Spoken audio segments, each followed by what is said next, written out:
కనబడుతుందా?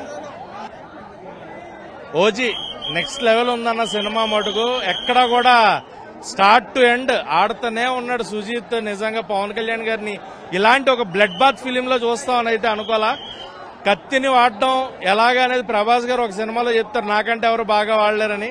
పవన్ కళ్యాణ్ గారు అంతకు మించి డబుల్ రేంజ్ లో వాడారు అనిపించింది. అండ్ సాహో రిఫరెన్స్ ఒకటి ఉంది, సెకండ్ పార్ట్ సింక్ అవుట్ చేశారు.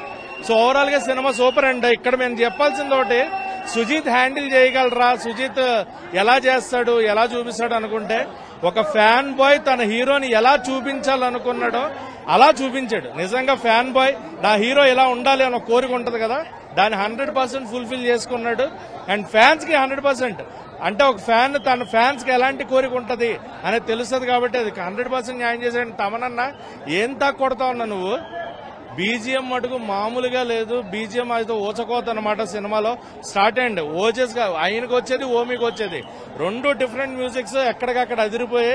సాంగ్స్ కూడా ఎక్కడ డిస్టర్బ్ చేయదు. సెకండ్ హాఫ్ ఇంటర్వెల్ ప్లాట్ ఒకటి, క్లైమాక్స్ లో అర్జున్ దాస్ గారి కాల్ వచ్చిన దగ్గర నుంచి వచ్చే సీక్వెన్స్ ఒకటి సినిమా నెక్స్ట్ లెవెల్లో కూర్చోబెడుతుంది. Climax and pre climax cinema అయితే super hit, blockbuster hit.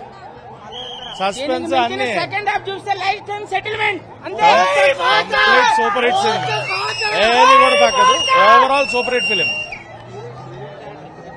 Heroine character ఉంటే తక్కువ సేపు అయినా కూడా ఇంపాక్ట్ ఉన్న క్యారెక్టర్, ఆమెది కూడా చాలా మంచి ఇంపాక్ట్ ఉన్న క్యారెక్టర్. ఎందుకు మావా హీరోయిన్ క్యారెక్టర్ బాగుందని చెప్పి మొత్తం చెప్పి